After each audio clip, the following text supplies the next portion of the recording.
The incredible journey of life. From birth through infancy, childhood, puberty, adulthood, and a slow maturity to old age. Using the latest medical imaging,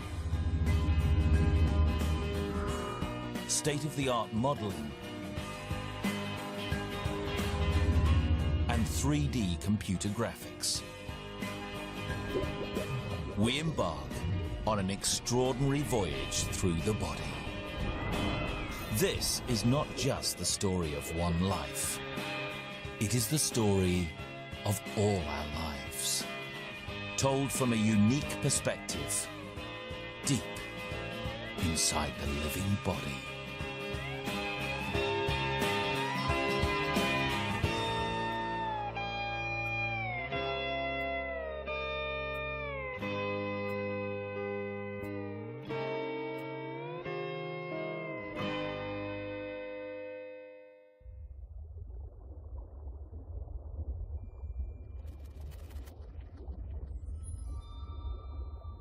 "40 weeks have passed since a sperm fertilized an egg, and a new life was created.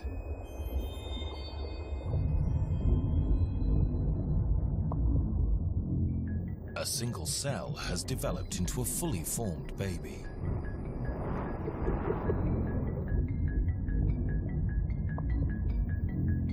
But the warmth and tranquility of the womb is about to be shattered.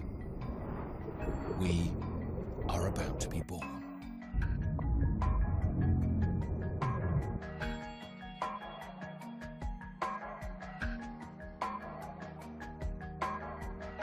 It's impossible to know exactly what it's like to be born, even though we've all been through it.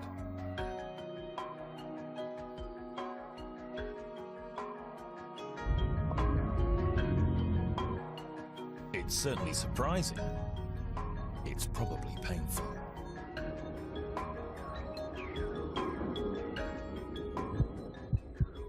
What scientists do know is that at the moment of birth, we experience a surge of adrenaline even more intense than during a heart attack.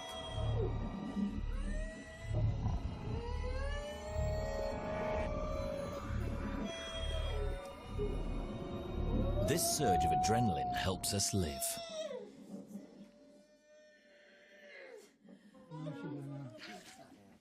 It kick-starts our lungs into drawing their first breath.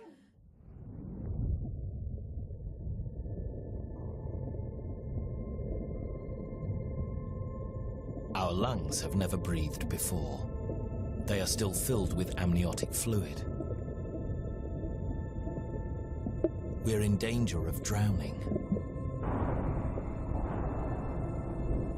On top of the kidneys, the adrenal glands flood the bloodstream with adrenaline.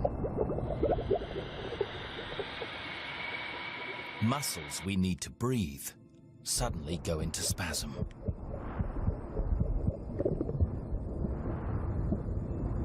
Our lungs splutter into life, and we take our first breath.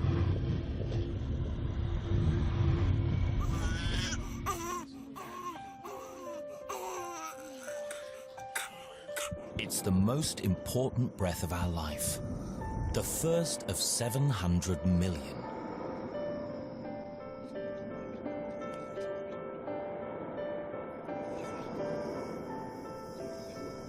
Air rushes down the trachea, through thousands of branching tubes, into nearly 30 million tiny air sacs, the alveoli.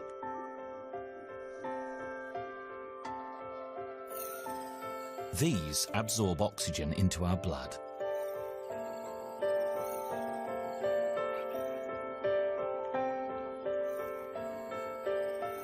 And draw out the carbon dioxide we exhale with every breath.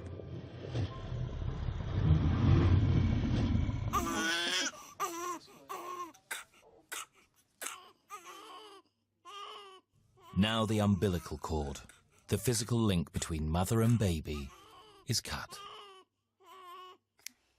We are on our own.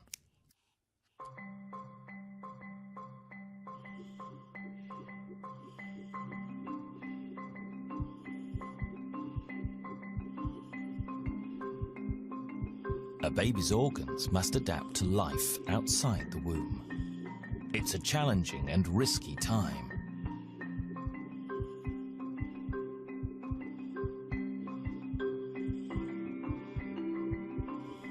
Our heart, no bigger than a walnut, has already been pumping for 8 months. But in the first days of life, there's a problem with it.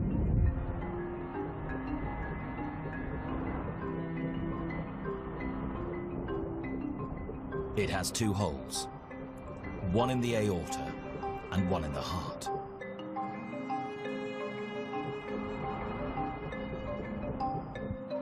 In fact, these holes are not defects. They are a remnant of our life before birth, when blood circulated through a system of blood vessels to the placenta.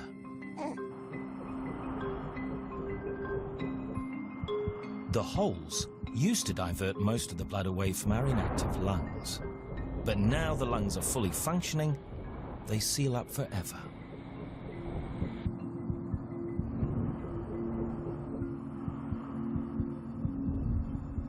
Now the heart is working normally. It pumps blood through tens of thousands of miles of blood vessels.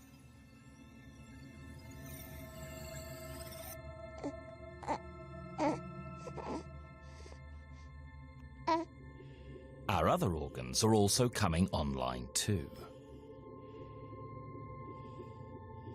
The liver performs over 500 varied jobs, from generating body heat to processing toxins.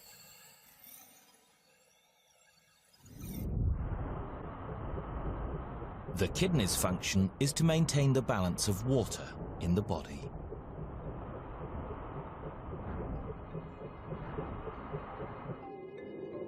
Our digestive tract must clear itself out, ready to take its first meal.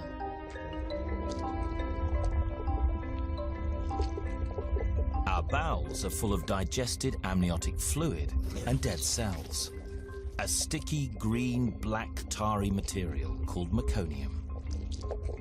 It's corrosive stuff. In some babies, meconium can end up in the lungs and attack the delicate lining, though here in the gut, meconium is harmless and is flushed out within hours.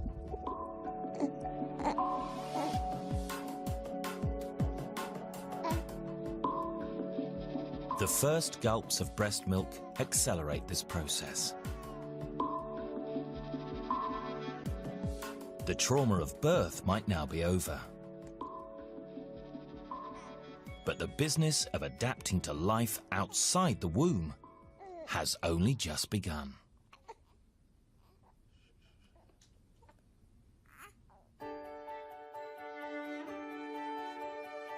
A newborn baby in the first months of life.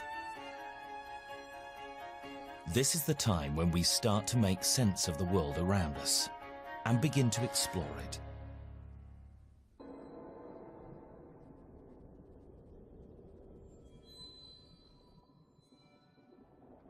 Infancy is a period of rapid growth, both outside and in.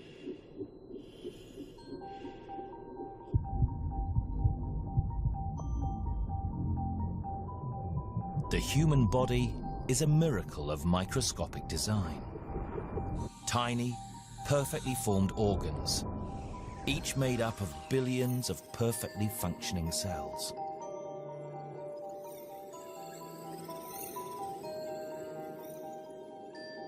These cells are the building blocks of the body. They make us what we are.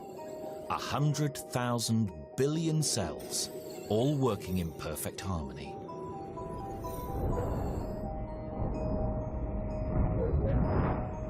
Inside every cell is the same extraordinary engine, a machine that tells each cell how to grow and what functions it must perform. It's DNA, and it's unique to every person. DNA is a chemical blueprint for who we are, the instructions that create each new person and sends them on the journey of life. DNA not only determines our looks and character, but also sets out the timeline of our lives. It decides when we grow, when we develop, when we age, and even when we die. But our life is also shaped by the environment around us and the people we share it with.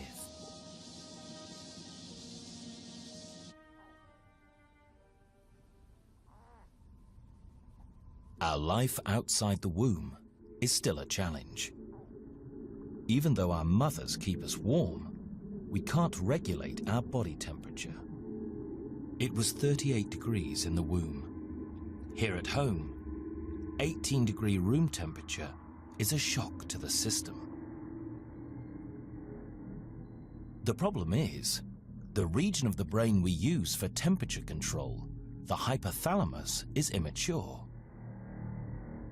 Our infant brain is under pressure.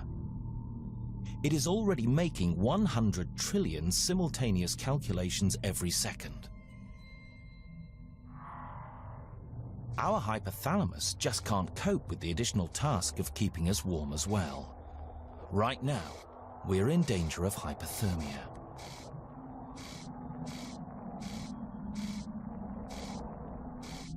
An infrared camera shows the struggle to keep warm.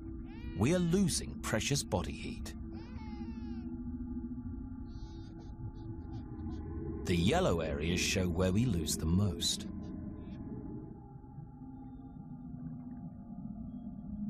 Luckily, we are born prepared.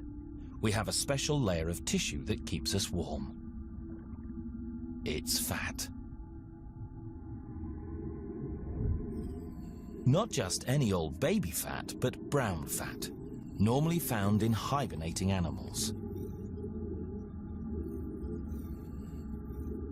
Much more than just an insulating layer, this fat is packed with special cells, which actively generate heat.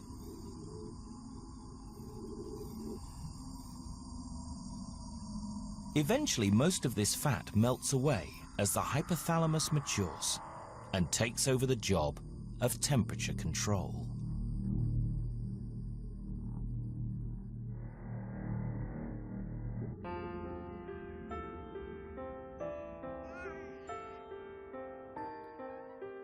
Just days old, we know almost nothing about our world. Everything we do by instinct. Even breastfeeding. Our mother's milk gives us all the nutrients we need, and we drink half a litre of it every day.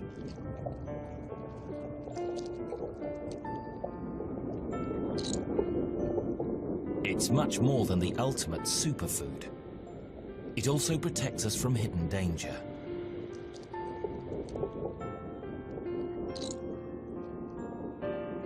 Outside the womb, there are bacteria everywhere, invisible and potentially deadly.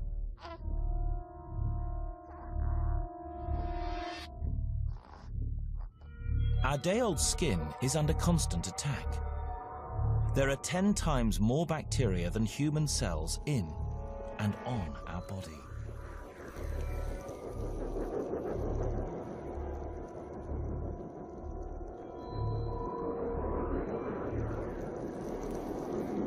Our immune system is underdeveloped, and we can't fight infections off ourselves.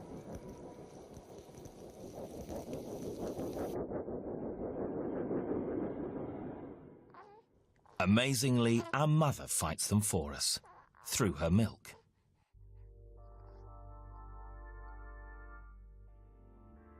The close contact between mother and baby means she absorbs the same germs that are attacking us. Her mature immune system creates antibodies to kill off these bacteria. Then, in a masterpiece of natural design, she passes those antibodies to her baby in breast milk. Until our own immune system develops, she will keep us safe.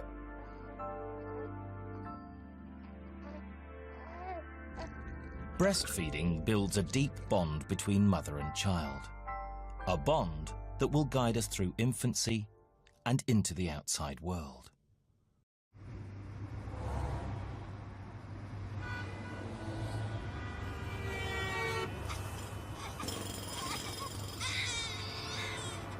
At this age, even a simple trip to the supermarket is a sensory overload.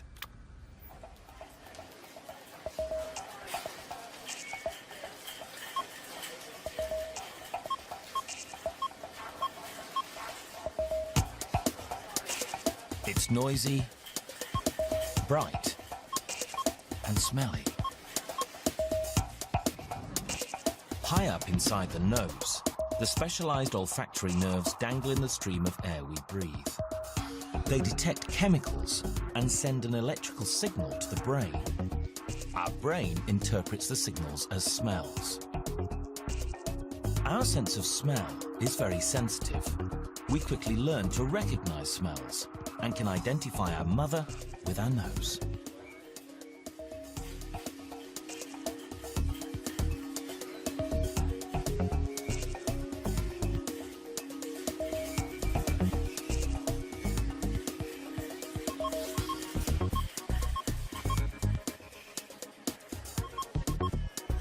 The strange new world is also very noisy. We're bombarded with hundreds of strange new sounds. Sound waves make the eardrum vibrate. On the other side of the eardrum, these tiny bones, the ossicles, vibrate in sympathy. They're the smallest 3 bones in our body. They are so small they could fit on a fingertip. Nor do they get any bigger. They stay this size all our life. But without them, we would never hear a thing. The ossicles are the ear's amplifiers. They amplify the volume 22 times. The amplified vibrations enter the inner ear, the cochlea. It's lined with delicate hairs. When vibrations pass through, the hairs vibrate. At the top, low-frequency hairs. At the base, fragile hairs for high-frequency sounds. Each one 200 times thinner than a hair on our head.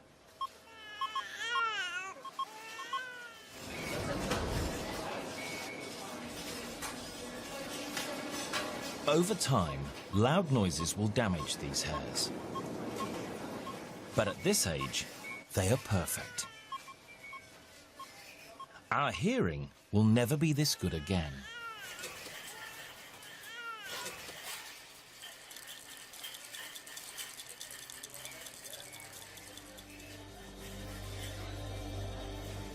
For eyesight, the story is different. The world is blurred and without color. Our eyes are underdeveloped.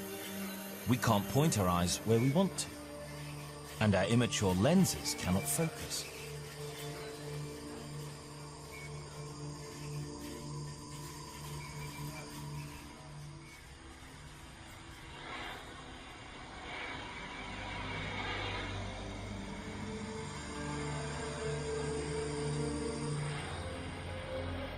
The lens flips the image it receives.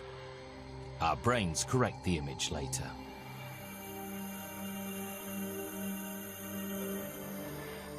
Babies can't yet see in color because the retina, the screen at the back of the eye, is also immature.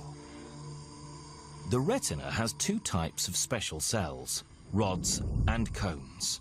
They turn light into electrical signals. The ones that detect color, the cones, are still developing, so we see mostly in black and white. From the retina, the signals travel along 2 thick nerves to the back of the brain, where we process visual information.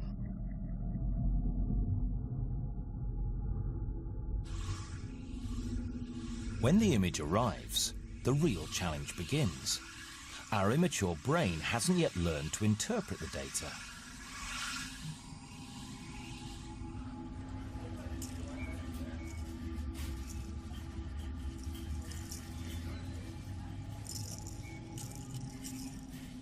That's changing fast. By 2 months, we can distinguish colors and shades. At 4 months, we can identify facial patterns. And by 8 months, we have 20/20 vision.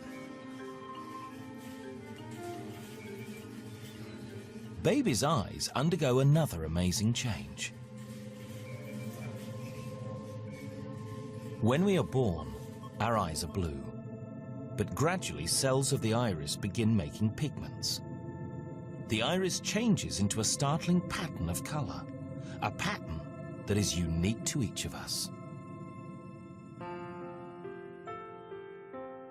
We are changing in other ways too.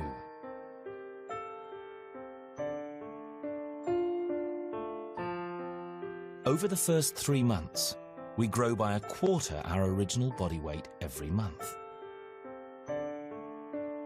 Fortunately, that growth rate slows. If it didn't, we would all weigh a frightening 134 tons by our 4th birthday. Around the same as a blue whale.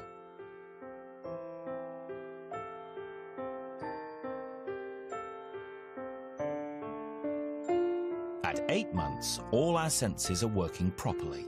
We're beginning to explore the world. And the sense we use most is touch.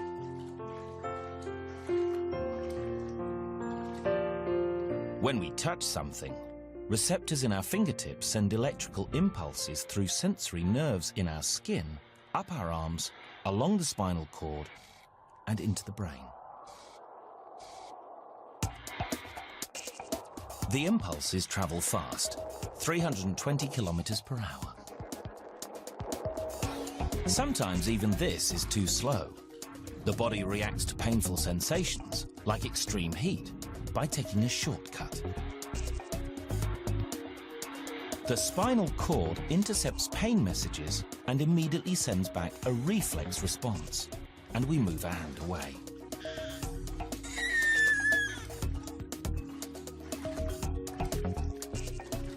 We have sensory receptors all over our skin, but some areas are more sensitive than others.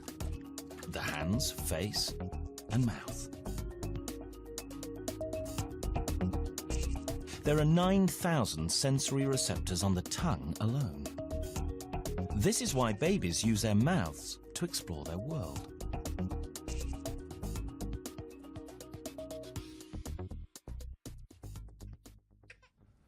There's another reason for all that gnawing. Our baby teeth are coming through.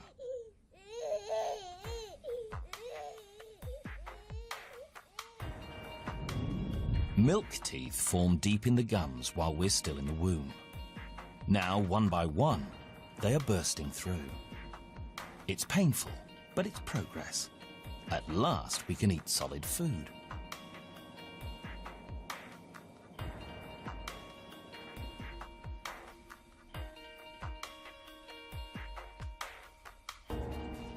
Digestion starts in the mouth. The teeth grind up the food. Next, special glands under the tongue pump out saliva. It helps break down the food. Saliva also lubricates the food on its 12-hour, 4-meter journey through the gut. It'll pass from the stomach into the small intestine and finally the large intestine.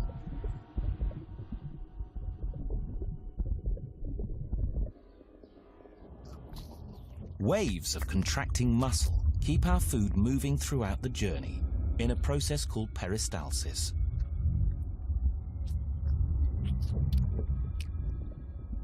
The contractions are so powerful, we can even eat upside down.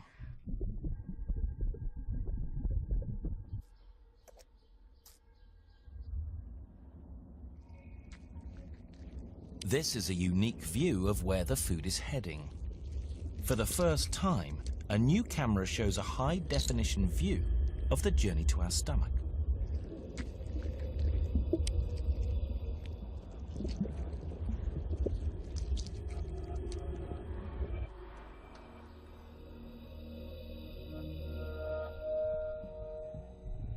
Food enters the stomach through a hole at the top.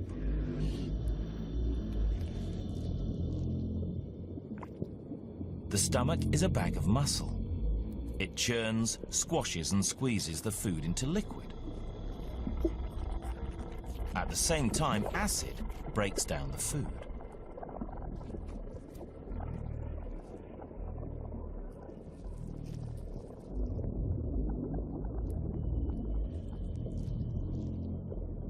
The acid is so corrosive, the stomach continually coats its interior walls with mucus for protection.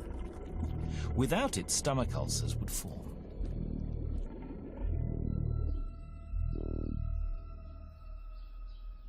After about an hour, the stomach squeezes the broken down food through a tiny hole called the pyloric sphincter.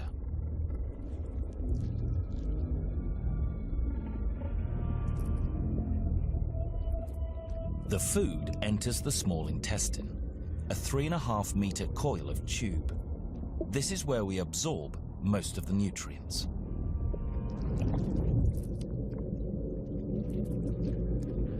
First, the pancreas pumps out a juice that neutralizes the stomach acid. Then bile from the liver breaks down the fats into tiny droplets.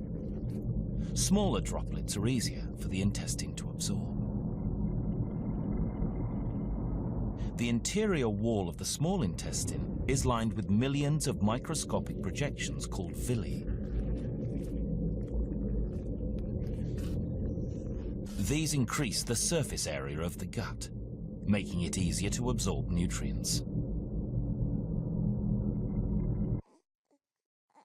After an hour and a half, the small intestine has absorbed most of the nutrients from the food.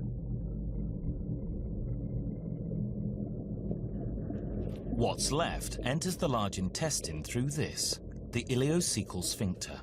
It's a valve that prevents our food going back.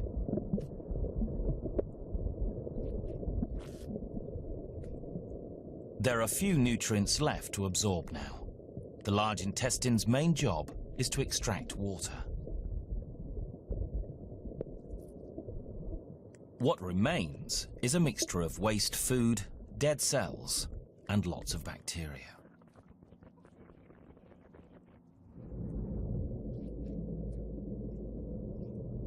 These bacteria in the large intestine aren't an infection. They produce enzymes that break down complex carbohydrates in our food. Carbohydrates we couldn't otherwise digest.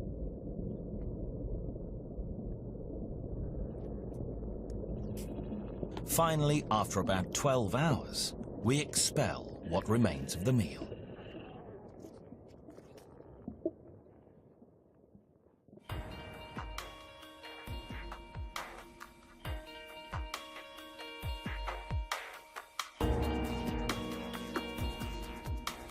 By the age of 1, we start to interact with our world.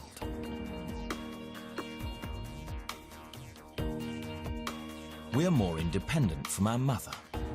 And now we can crawl, we begin to explore the world on our own. We can crawl because our bones have got stronger. They need to be. We're getting pretty heavy.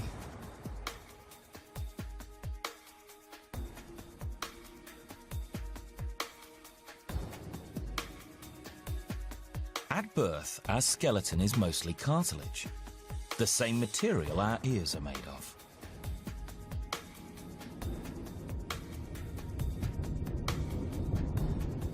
Cartilage is flexible. It's what enables us to squeeze through the birth canal.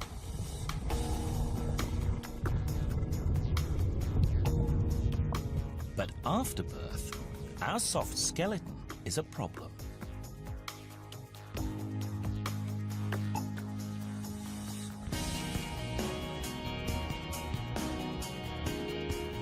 Cartilage is too weak to support the growing body and protect vital organs.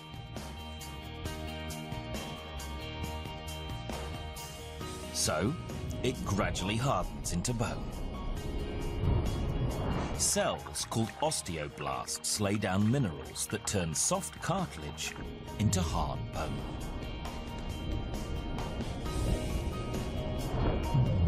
Some bones also fuse together. When we are born, we have gaps between the plates of our skull. These allow the skull to deform during birth. Through our first year, these gaps, called fontanelles, gradually close, until our skull is finally complete.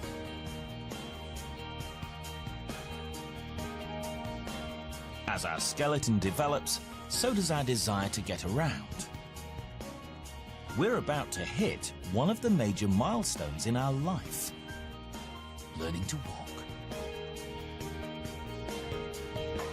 The key to walking isn't strength, it's balance. And the secret to standing is hidden deep inside the ears.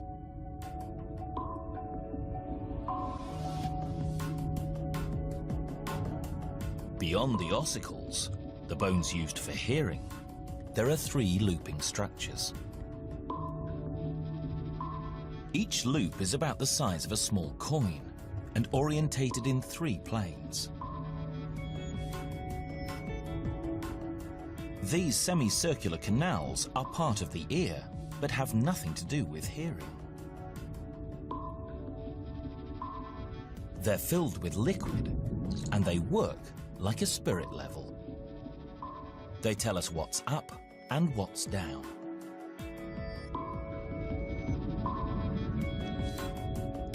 The liquid inside sloshes against sensory hairs lining the tubes. The hairs send data to our brain about how we are oriented and our direction of movement.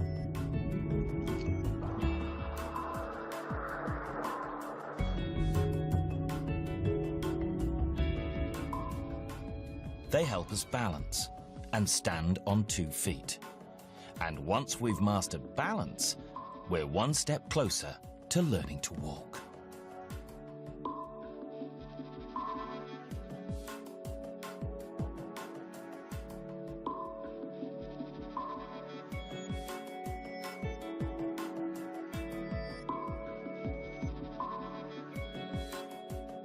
Now, there's no limit on where we can go and what we can do.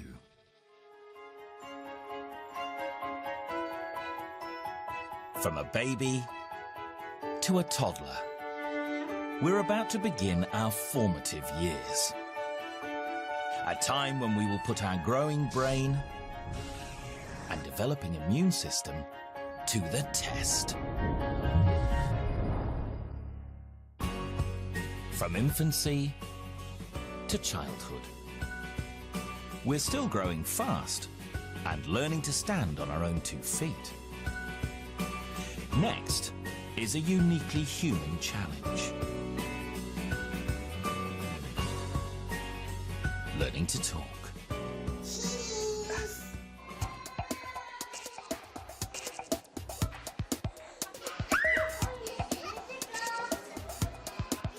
Most of us learn to talk by our first birthday, but by 2 years old, we're learning 10 new words a day.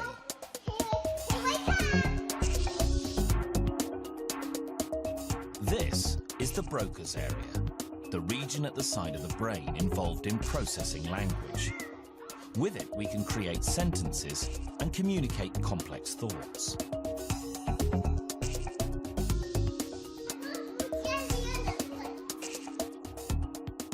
Language is what separates us from other animals. By talking, we can exchange thoughts and ideas. We can teach our children not just by showing, but by telling.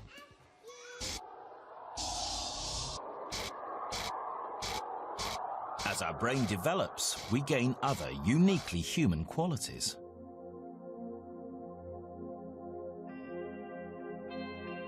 We're aware of our own identity and individuality. We learn to think for ourselves. We become conscious of ourselves as an individual. And we're forming memories that will last a lifetime.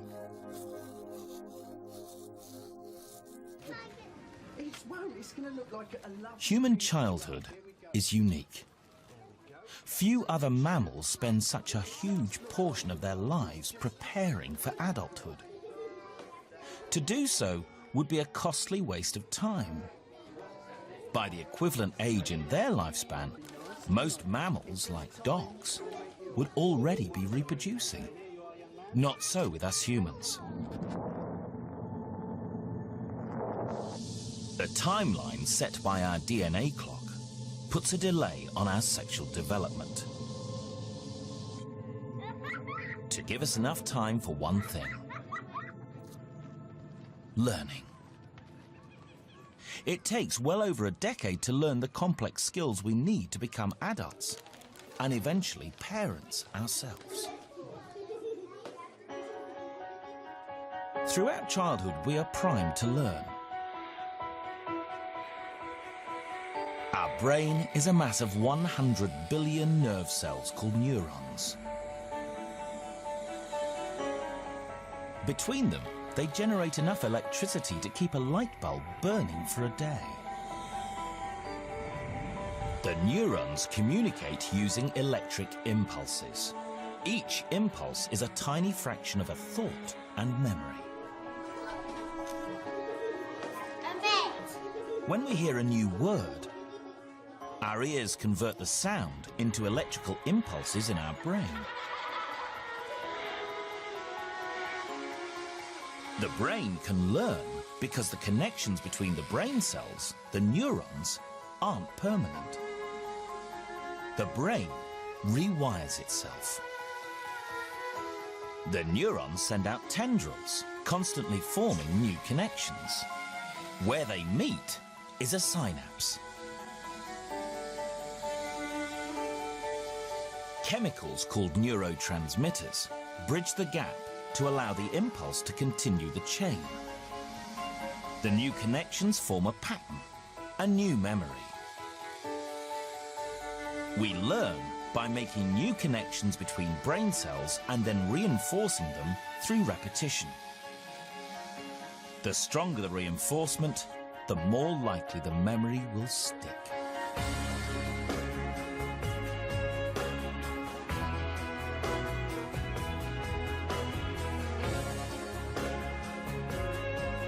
What does the word veteran mean? And when later someone asks us to recall that memory, the same pattern of brain cells fires.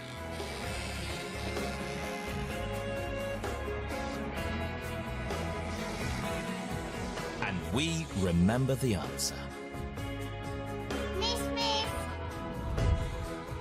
Because the brain grows quickly in childhood, millions of new connections are being made all the time, making this the perfect time to learn.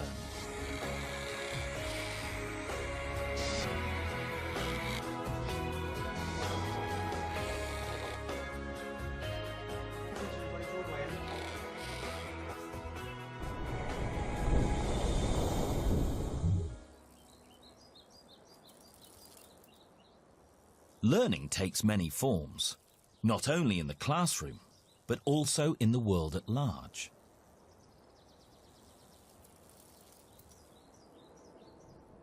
We learn by experience, and sometimes these experiences are unpleasant. Because we're programmed to try out new things when we're young, we take risks with our body. Fortunately, it's a finely tuned machine, capable of repairing itself when injured. A cut knee is part of childhood. As soon as the skin is broken, the body's repair mechanism swings into action. Blood capillaries constrict to reduce their diameter and slow the bleeding. Next, platelets, a type of blood cell, make the blood in the cut become viscous and clot.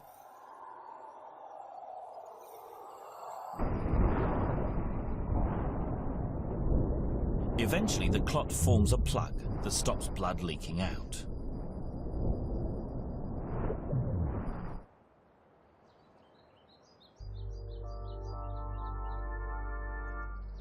Our cells multiply at a prolific rate, not only to increase the number of cells in the body, but also to replace worn-out tissue with newer, stronger, bigger versions.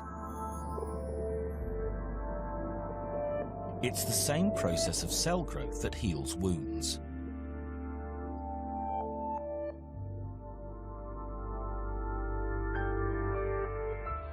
In fact, we're so good at healing in our youth, even the scar disappears.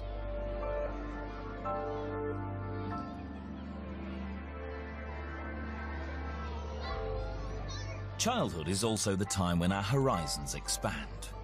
We interact with more and more people. But this increased sociability exposes us to an increased risk of infection. Fortunately, our body has an arsenal of defenses against germs. Eyebrows and eyelashes, ear hairs and nasal hairs catch airborne bacteria. Sweat, tears and mucus wash them off. And skin constantly sheds its top layer of cells, taking bacteria with it. The mouth is especially vulnerable. Recent discoveries have shown that pathogens found here are so potent that if they ended up in vital organs like the heart, they could even prove fatal. Fortunately, the body has a secret weapon. Saliva contains lysozyme, an enzyme specially developed to destroy bacteria. Though tiny, saliva glands create nearly 1.5 litres of saliva every day.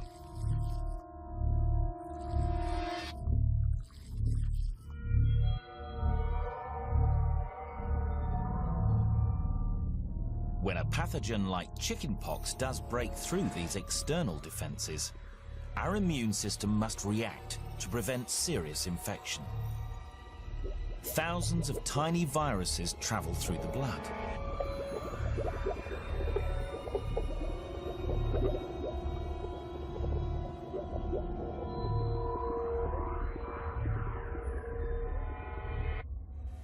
The virus hijacks a cell and manufactures thousands of copies of itself.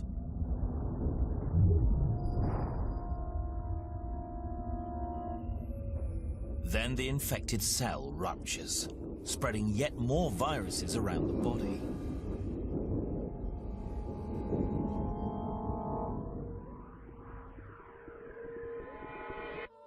The outward signs of chickenpox are a rash and a high temperature. The fever that comes with infection is a sign that our body is fighting back. The heat slows down the spread of the disease. Viruses don't reproduce so well when it's hot.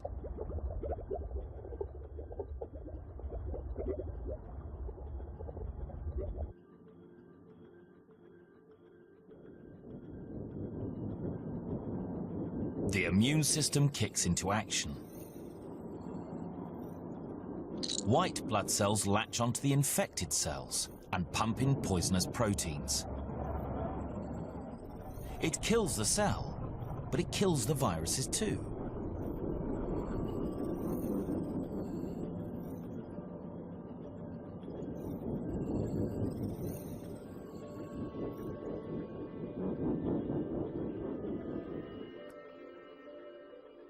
The crusty skin pustules are the remnants of the battle between the immune system and the chickenpox. Each one contains cell debris and thousands of dead viruses. It may be unpleasant, but getting diseases like this when we're young is vital for our developing immune system.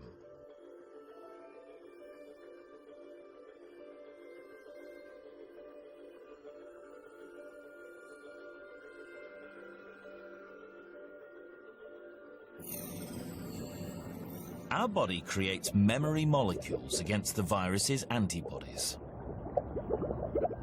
We used to rely on antibodies from our mother's milk. Now, we make our own.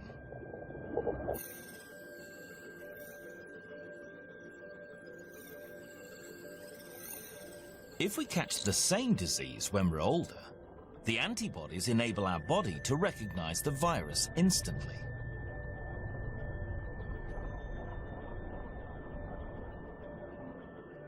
White blood cells wipe it out before it ever takes hold. This makes childhood the ideal time for vaccination. Vaccines are harmless doses of certain types of virus, like rubella, mumps, or polio. They prompt the body to create antibodies, just as it would if infected. By the age of 11, childhood is nearly over, and we're about to change like never before. We're on the brink of adulthood. But first, the hormone surge of puberty.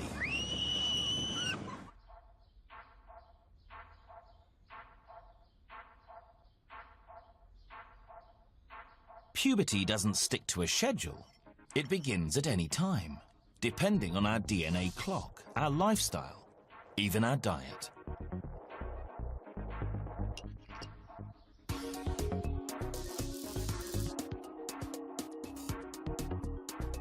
Whether female or male, for all of us, it begins in the brain. At the base, the hypothalamus, the same region that controls our body temperature.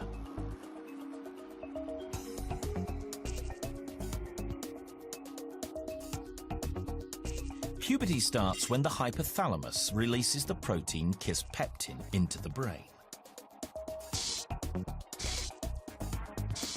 The kisspeptin triggers the release of other hormones throughout the body.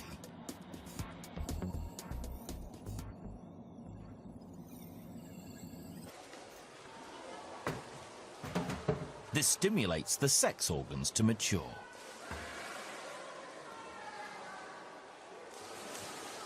In girls, that means ovulation. For the first time on television, a high-definition view of the ovaries, these off-white organs.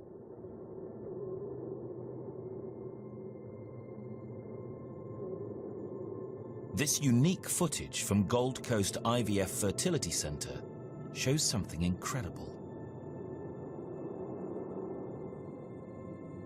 An egg inside a protective blister of fluid. At ovulation, the blister ruptures. The egg inside will travel down the fallopian tube, where it will be either fertilized or lost in menstruation.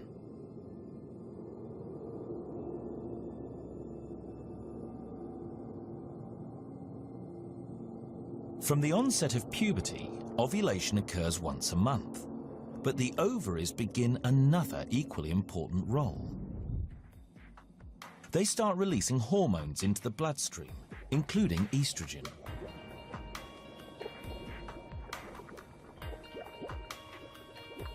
They have dramatic and lasting effects on both emotional and physical development.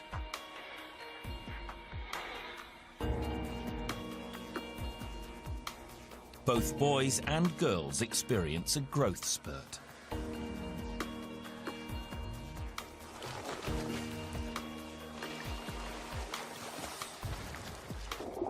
And each day when we look in the mirror, we see a new face looking back.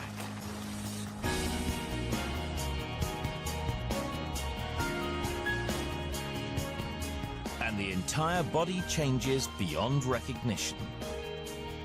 Girls become women, boys become men.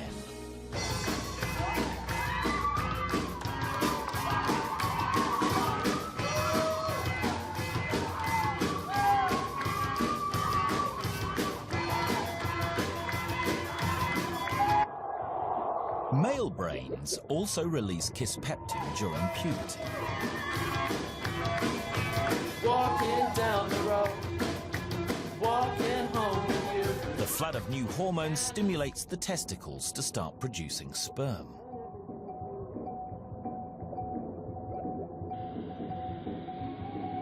The testicles also generate a 10-fold increase in testosterone, the hormone that turns a boy into a man. Walking down the road, walking home with you.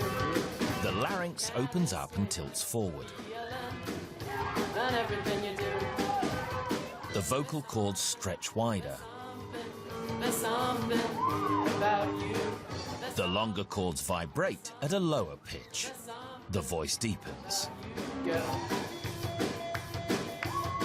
Testosterone also stimulates the growth of body hair and doubles muscle mass. There's something about you. There's something. These are changes we can see and hear, but we're changing inside too. In the brain, nerve cells undergo extensive rewiring. The result is a transformation of our mood and character. Both sexes suffer a torrent of new emotions, and one new emotion beats them all.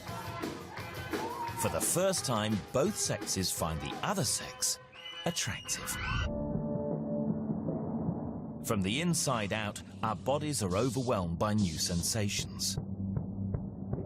Our pulse races, our blood pressures rise.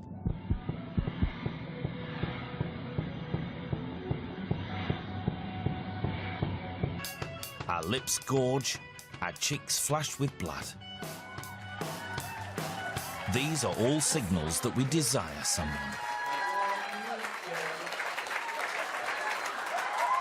And sometimes, that desire turns out to be mutual. In adolescence, another major life milestone. Our first kiss.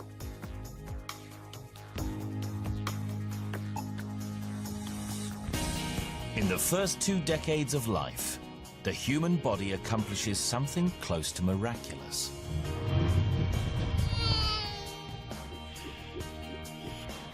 We're nearly 4 times our original height.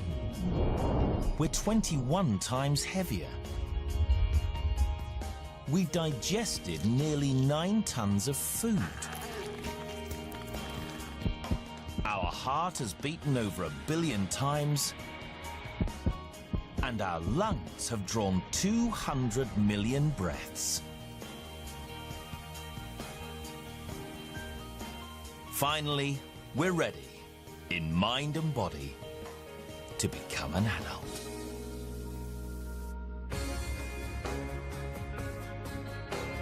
From teens to 20s, the rapid growth of childhood and puberty gives way to a new phase of life: adulthood.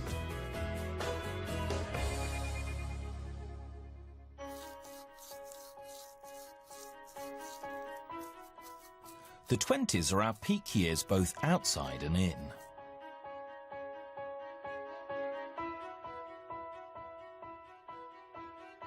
Our body has stopped growing taller, but it will never stop changing. Trillions of cells make up our organs and tissues. Over time, these wear out or get damaged.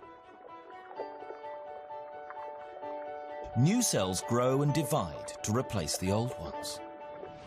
Over time, whole organs are renewed.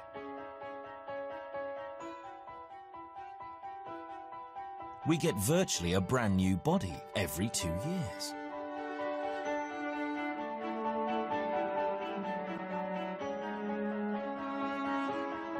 Some tissues regenerate even faster. That's why we need to come here for our hair and nails. Hairs are made from modified dead skin cells. Each hair grows from a hair follicle embedded in the skin. The modified cells grow here, then die as new cells push them upwards. We grow an incredible 11 kilometers of hair over our whole body every year.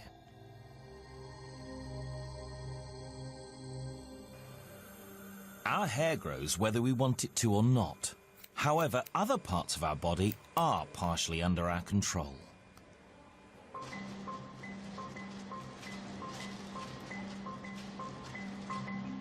Choices we make now, like taking exercise, affect us for the rest of our life.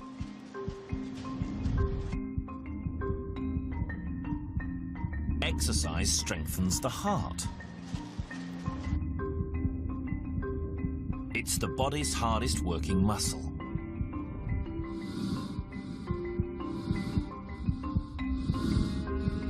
Exercise also makes our heart muscle more efficient. Each contraction pumps more blood, so the heart can beat slower.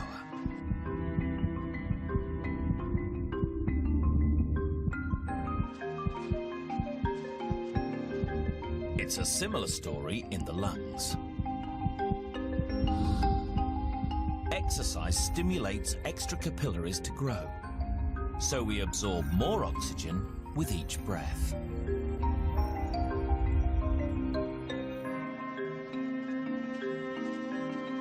We also inhale bigger breaths, so every tiny air sac in the lungs gets filled. The surface area of all these sacs is huge. If you laid them all flat, they would cover a tennis court.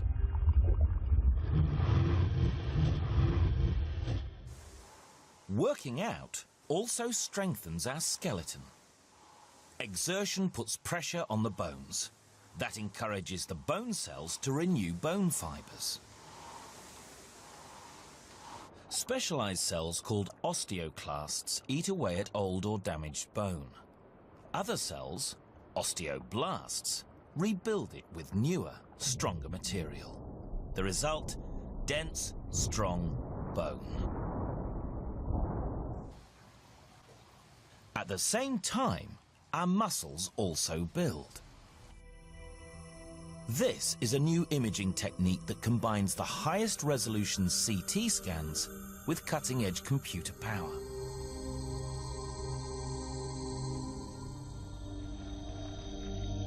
It's called volumetric, and it shows how over 650 skeletal muscles make up to a third of our adult body weight.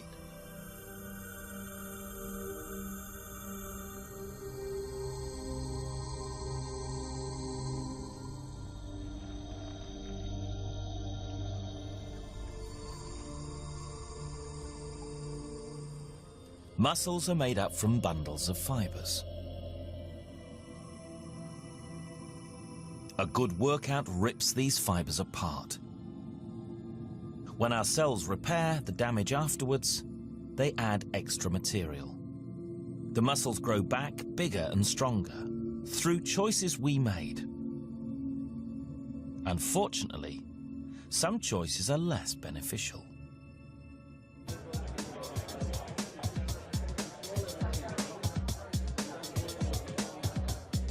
Some choices expose us to damage that even our youthful cells can't repair.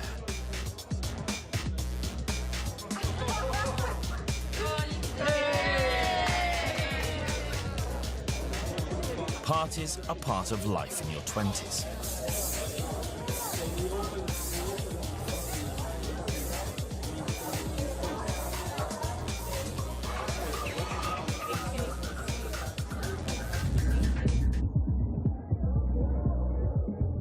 We all know smoke can damage the lungs, but smoke is not the only hazard here.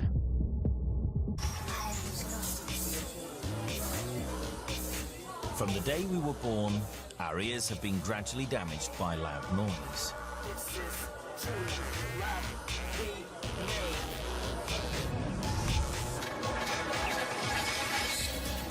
The problem is deep inside the ear, past the ossicle bones inside the cochlea.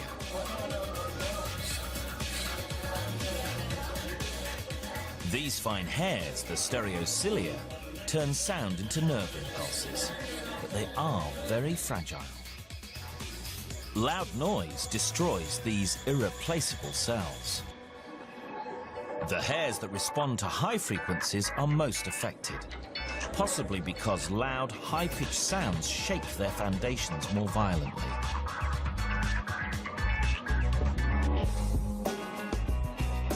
The effect is still too small to notice, but the frequency range of our hearing is already shrinking.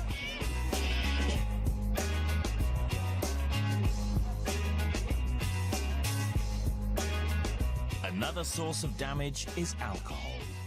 Though social drinking is very much part of growing up, alcohol is a poison.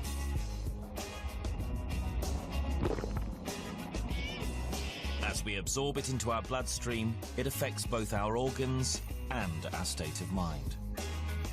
A few drinks raise the heart rate and blood pressure. It makes us feel relaxed. We lose our inhibitions and our fine coordination.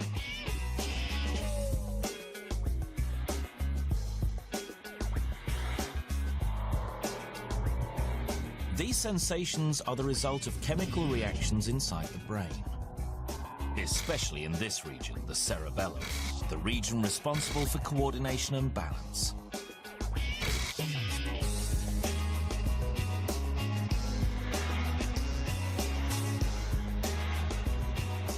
Alcohol causes a chemical imbalance in the neurons. While some synapses accept signals more often, others become blocked.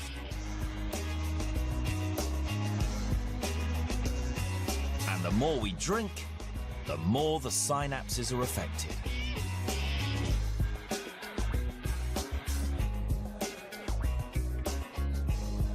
Alcohol also fools the brain into thinking we've drunk too much water. It sends the kidneys into overdrive, expelling valuable liquid into the bladder.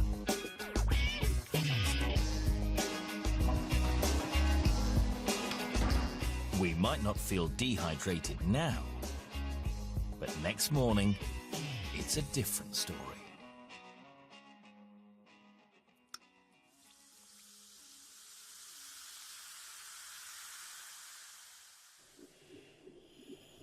After a party, it's the liver that clears up the mess.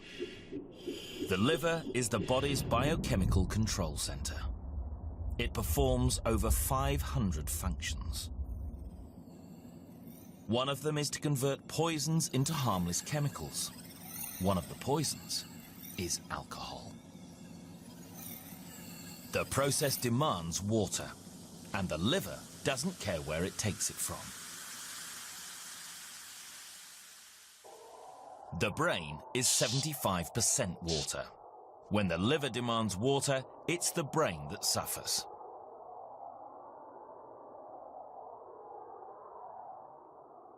Water and essential minerals are sucked out, and the brain shrinks away from the skull. We experience a very particular kind of headache, a hangover. The best cure? Drink some water.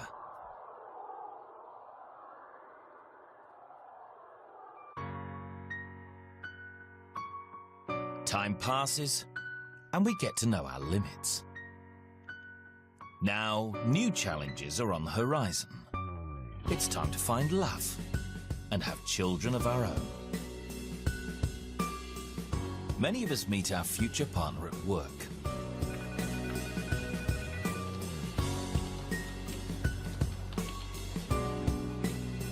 We may think the attraction is social or physical, but a lot of it is biological too. We use our eyes to size up our date. But looks aren't everything. Attraction is also about smell. Inside our nose, the olfactory nerves do more than detect smells. They also detect chemicals we can't smell. Pheromones, odorless hormonal messengers we release in our sweat. Pheromones are much more than the body's natural perfume. They carry detailed information about our genetic health and our ability to resist disease. Our brains detect these signals and help us choose a partner with the best possible genes. But love is not just an emotion. It's about chemistry.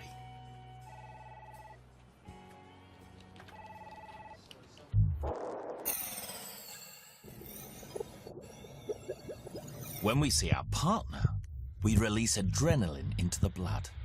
Our heart pounds, we can't sleep.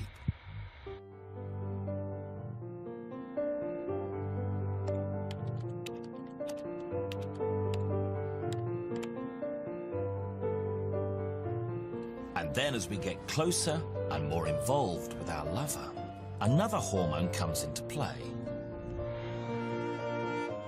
Our brain floods with dopamine, the feel-good hormone. As potent as cocaine, it induces euphoria and it's addictive. It leaves us wanting more. Eventually, after a time together, we start thinking about the final stage of love. Commitment, marriage, and even kids. Love, both chemical and emotional, wins the day. It's a relationship we hope will last a lifetime, and the process of long-term bonding is chemical too. Sex isn't just about procreation or recreation. It also strengthens the bond between lovers.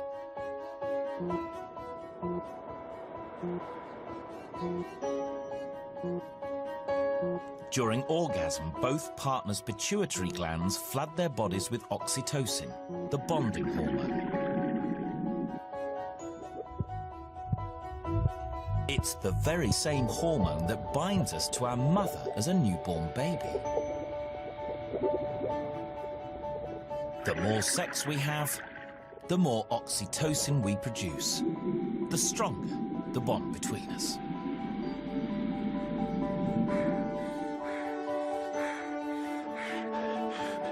Some anthropologists believe oxytocin could be evolution's way of creating a bond that's strong enough to keep parents together through the trials of parenthood.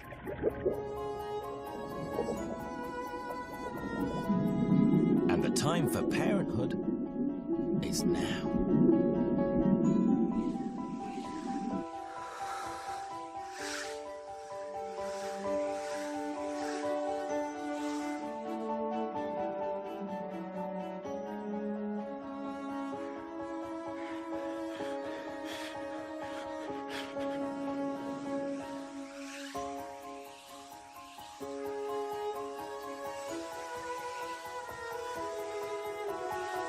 An egg, the largest cell in the human body, ripens and bursts from the ovary. It begins the same monthly journey hundreds of others made before it. While earlier eggs were lost in menstruation, this one is destined to become a baby.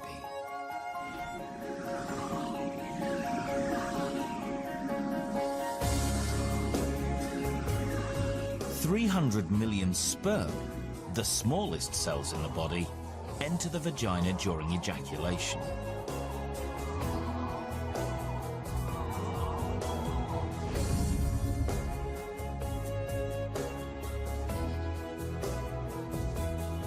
They have a tough journey in front of them. First, they must survive the hostile environment of the vagina. Its secretions are acidic to prevent bacterial infection, but they also kill sperm. Most of the sperm are killed before they reach the cervix.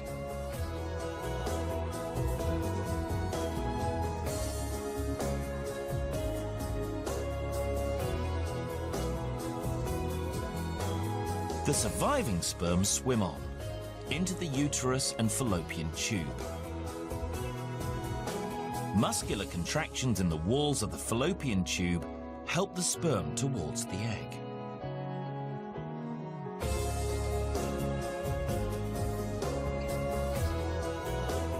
Only a few hundred make it this far, and only one will succeed in fertilizing the egg.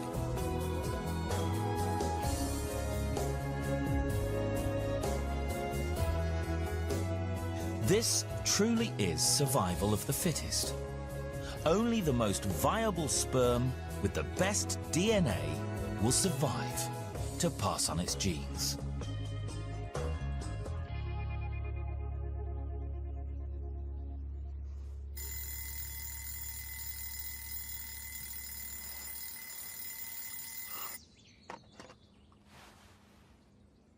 So far, there's no sign of what has happened. We're totally unaware that we're about to embark on a new chapter in our life.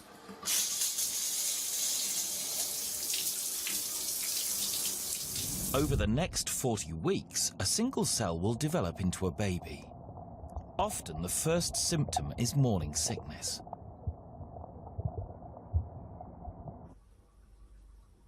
No one knows for sure what causes the nausea, but one theory is that it protects the fetus from toxins in food.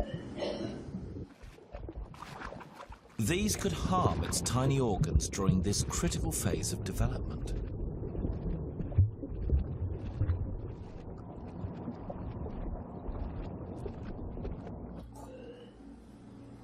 Another theory is that nausea is a side effect of the mother's immune system, as it weakens to avoid attacking the developing embryo.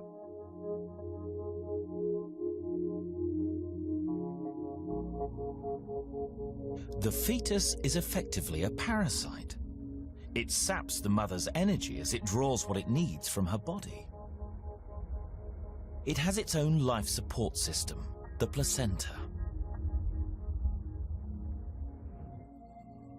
Here, the mother's blood passes nutrients across a membrane into the fetal blood.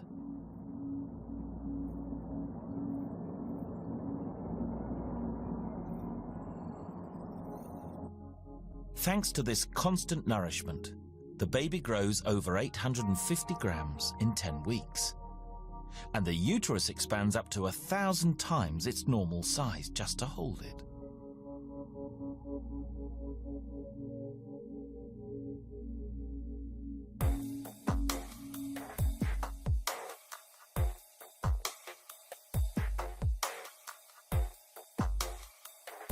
That extra space has to come from somewhere.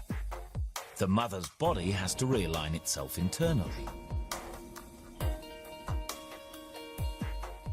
This woman isn't pregnant. Even so, all her organs are a tight fit. In a pregnant woman, those organs get squeezed to the back or pushed up into the chest.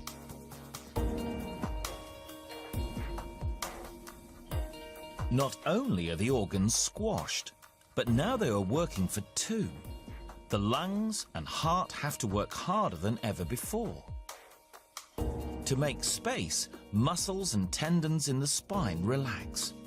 It curves out of normal shape.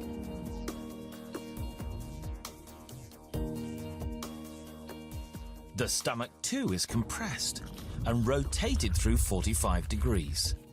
It can only hold small amounts of food and drink, yet all the while, the growing baby is demanding more.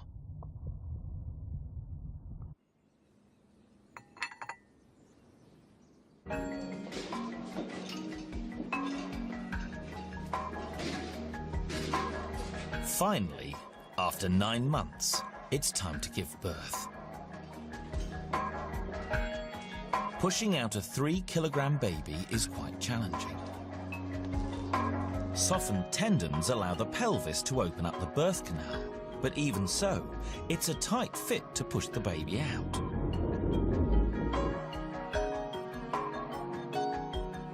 Volumedic shows the claustrophobic route it must take, with a tight twist to get round the tailbone.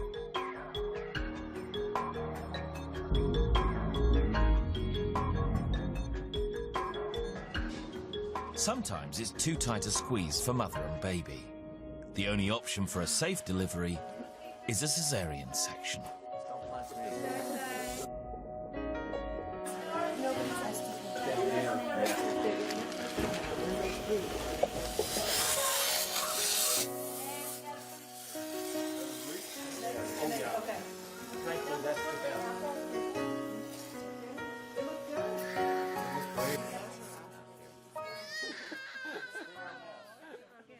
From a newborn baby to becoming a parent ourselves.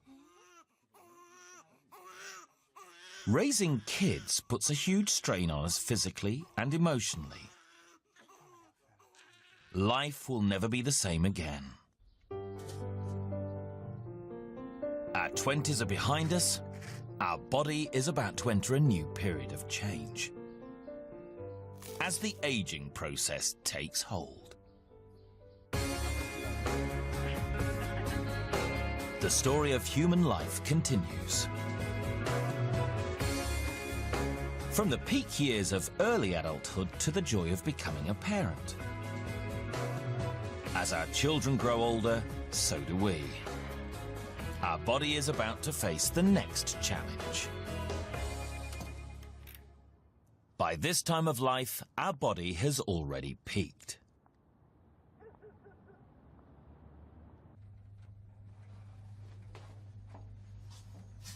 Doors closing. We have been aging for many years. But it is only now in our 40s we really notice our changing appearance. Our body is changing and beginning to show its age. The cumulative effect of years in the sun causes the first symptom. Our skin is getting wrinkles.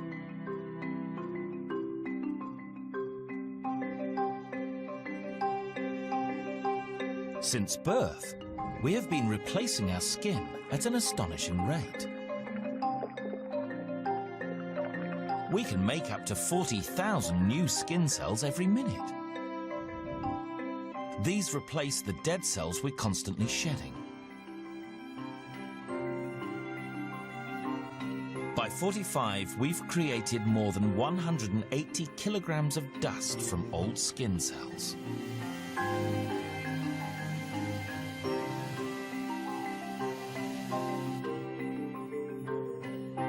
Our skin cells are never more than a month old, even in middle age. Wrinkles are not caused by damage to the cells. The problem is the stuff that binds them together. Collagen.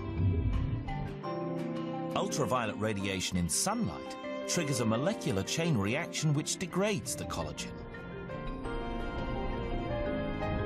The fibers get thinner and break.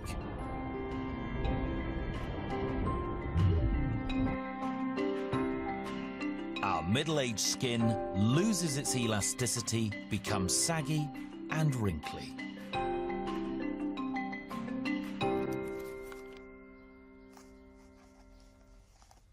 Our eyesight is also changing. A few years ago, we could easily read without glasses.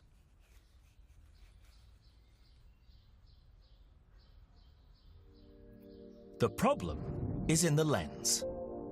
Inner lens cells, along with heart cells and most brain cells, are among the only cells our body never replaces.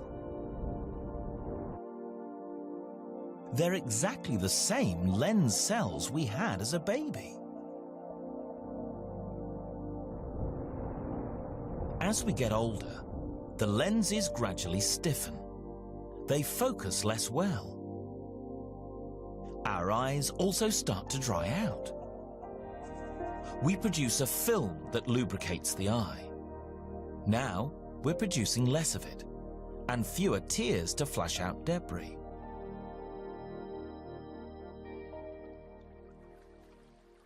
Our body shape changes also. Exercise alone is no longer enough to keep us in shape. Aged 20, it was easy to stay trim. We could eat what we wanted, do what we wanted. Now, our metabolism is changing. It's easier to put on weight. The explanation for this is in our blood. In middle age, levels of sex hormones, estrogen and testosterone, and the levels of growth hormones drop. As a result, our body begins shedding muscle, around 3 kilograms during each decade of adult life. And this affects our metabolic rate. Less muscle means we burn fewer calories. So our body needs less fuel to run on.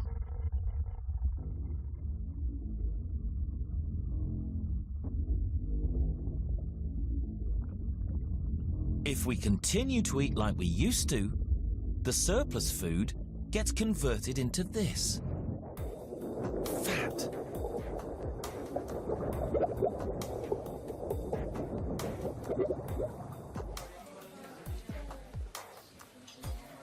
Women lay down fat on their hips.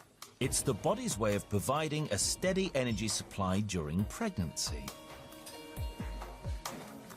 Men lay down fat in a different area, their bellies. Belly fat evolved for quick energy release. It helps sustain our male ancestors during hunting trips. The body's ability to metabolize fat slows down as we age. It's a process that occurs deep inside our cells.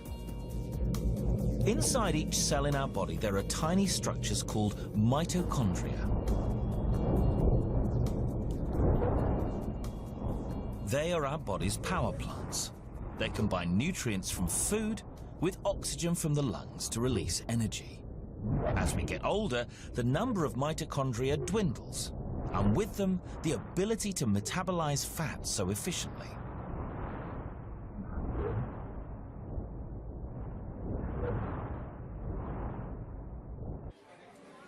Sometimes, too many calories and a drop in metabolism can be a lethal combination.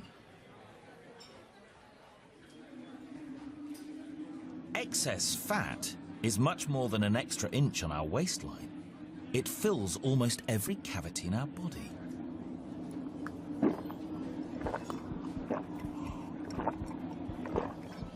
For the first time on television, a special high-definition endoscope inserted through the navel reveals the full extent of fat cover inside our abdomen. The intestines are smothered in yellow fat deposits. Fat finds its way into the body's internal cavity, even inside our blood vessels. Deposits build up on the inner walls, narrowing their diameter. The heart must work harder to pump the blood through the restricted vessels. In extreme cases, vessels can become totally blocked.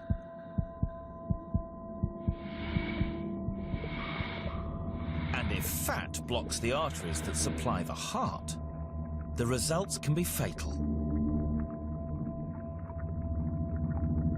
The heart muscles are starved of oxygen and nutrients and risk going into spasm.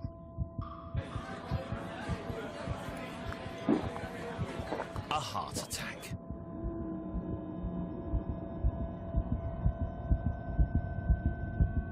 Heart disease is the biggest killer in the Western world.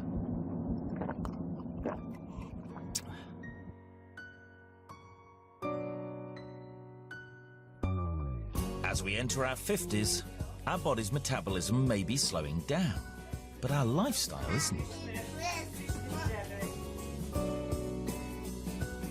We have a growing family and a demanding career, and these can create another killer: stress.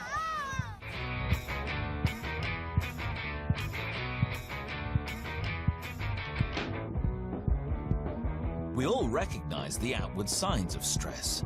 Sweaty palms and shortness of breath, a dizzy feeling. But the real damage takes place inside our body.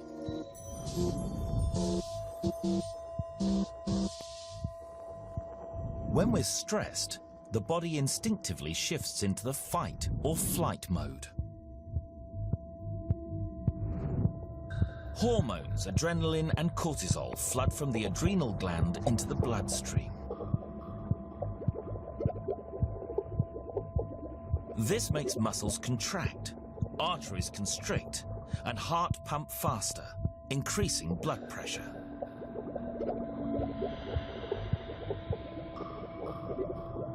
We evolved the fight or flight reflex to respond to attacks from predators.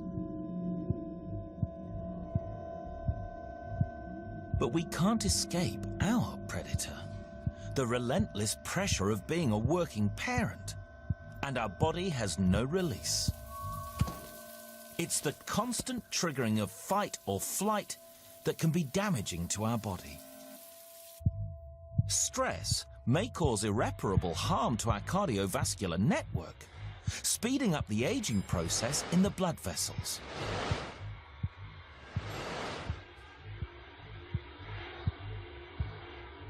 high blood pressure damages cells in the artery walls.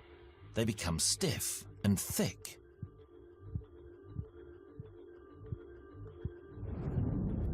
Especially here, in the biggest artery, the aorta.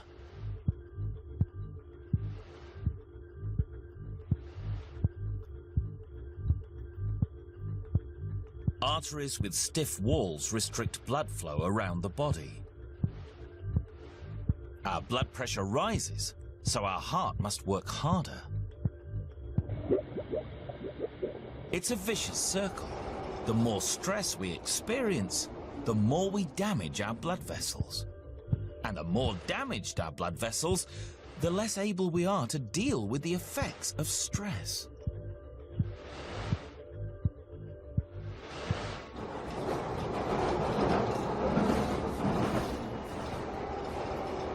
If stress gets out of control, the heart can become enlarged as it struggles to force blood through our narrowing, less elastic blood vessels.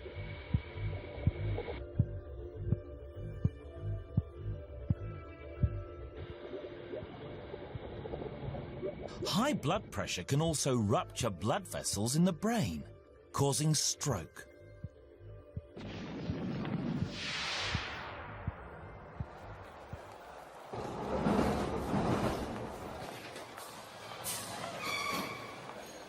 Most of us learn to manage stress, but for women in their 50s, another factor compounds the problem. Menopause.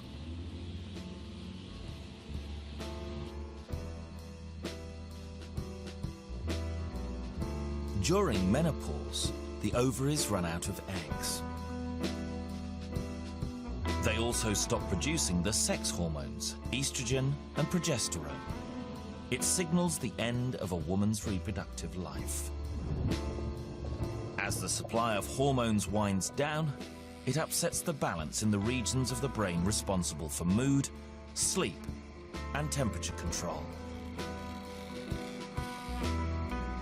When the hypothalamus is thrown off course, hot flushes occur, moments when the body can't set its thermostat correctly. It's not just the brain that's affected. Bone and muscle tissues also weaken.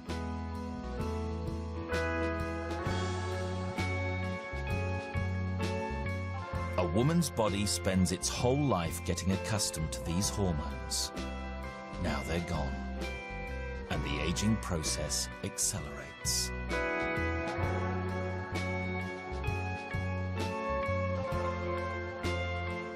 As children leave home, and we retire from work, our body enters a new phase in life. Old age has arrived.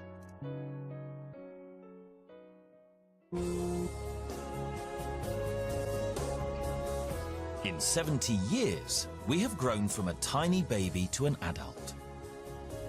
From child to parent to grandparent. The aging process began several decades ago. Now we are in the grip of old age. It's the final chapter in the journey of life. When we retire from work, our lifestyle begins to slow. Our body is slowing down too. The outward signs of aging are only part of the story. Our senses are affected.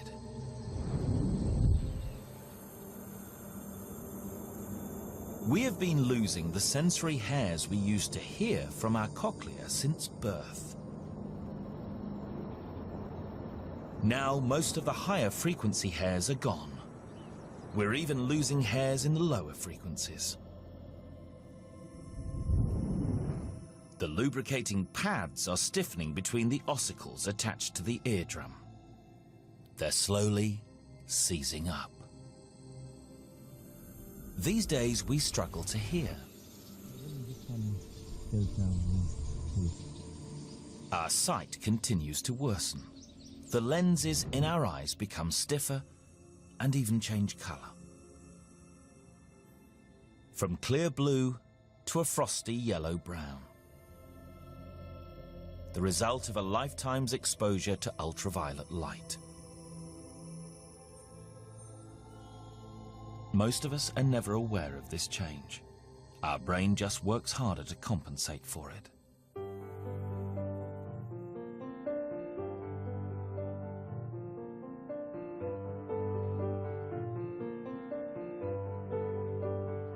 Aging also has a dramatic effect on our skeleton. Many of us are at risk from osteoporosis.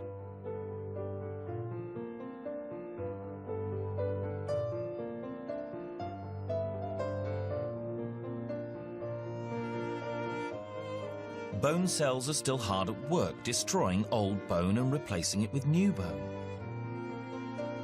But old age upsets the balance between them. Osteoclasts are destroying bone faster than osteoblasts can rebuild it.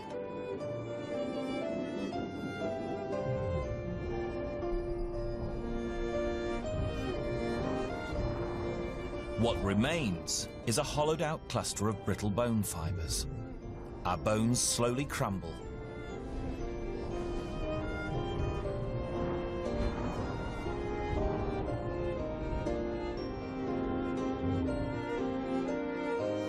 And broken bones become a very real danger.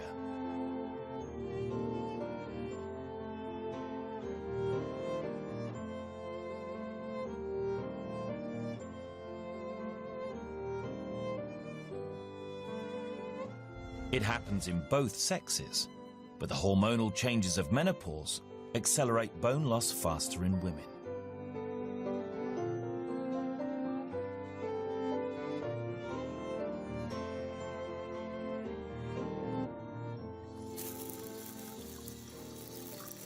Aging is one of the great mysteries of life. Why does our appearance change so very much between the ages of 40 and 70? It's more than wear and tear. It's a process affecting every cell in our body.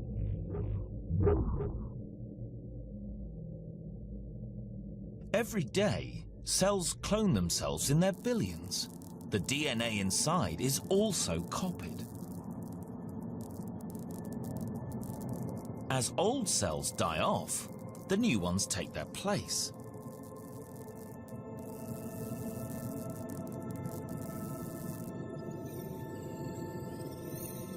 The trouble is, this cloning system isn't perfect. Any imperfections in the DNA are also replicated.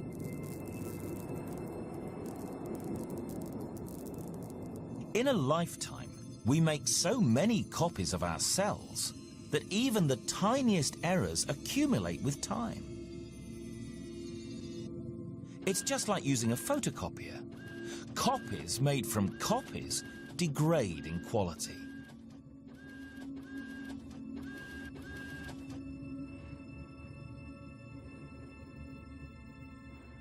In our face, we have totally replaced the bone every 2 years since we were born. Our 70-year-old face is a 35th copy of our baby face. The imperfections get exaggerated with each copy. So by the time we reach old age, our face looks very different indeed.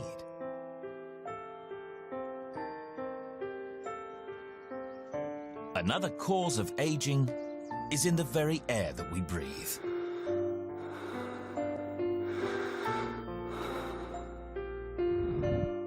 We need oxygen to live, but throughout our lives, it is slowly poisoning us.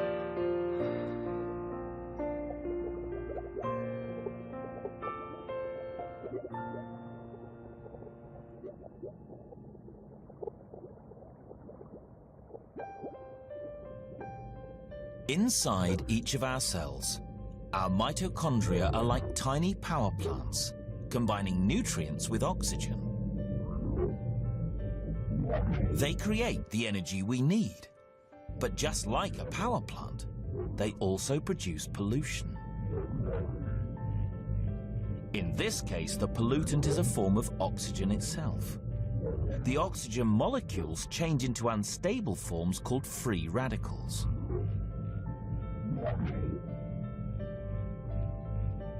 Over a lifetime, these free radicals slowly suffocate the mitochondria and damage our cells. Our cells and DNA become more and more damaged and can't replicate themselves. Our body can't repair its organs properly. Eventually, they fail.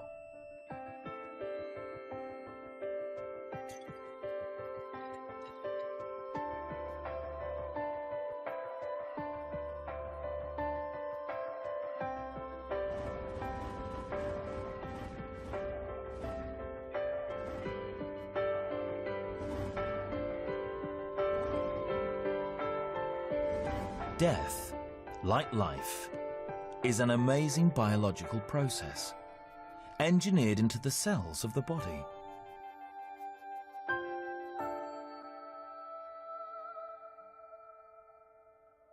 Just as our DNA dictates the timeline of our development, it also puts a cap on how long we can live. Each time a cell copies itself, it leaves behind a tiny piece of DNA.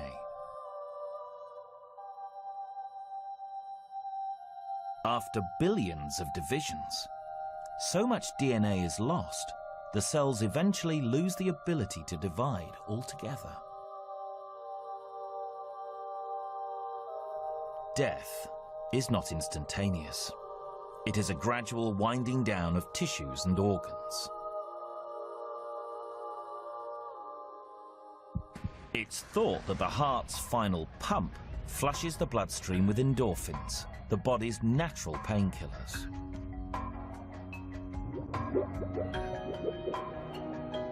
Now starved of oxygen, tissues cannot function.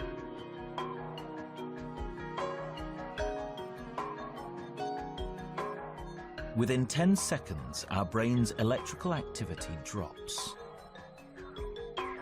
Within 4 minutes, it is damaged irreversibly. Our hearing is the last sense to go. Even after death, some cells stay alive.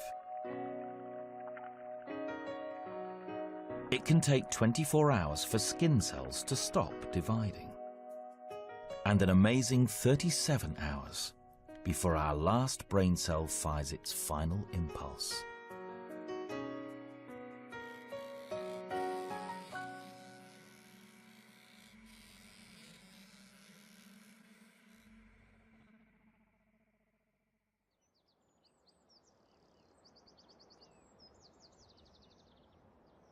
There is a saying that life goes on. For some of us, it could even go on for some time.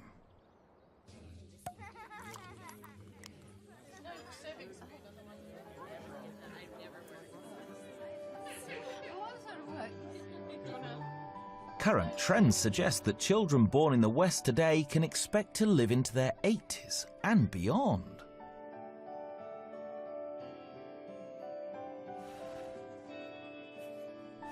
And even after we've gone, we live on through our loved ones. Our children and our children's children carry our genes in every one of their cells. They also carry memories of us too, the moments they have shared from our extraordinary story. All journeys must one day end. And what a journey it has been.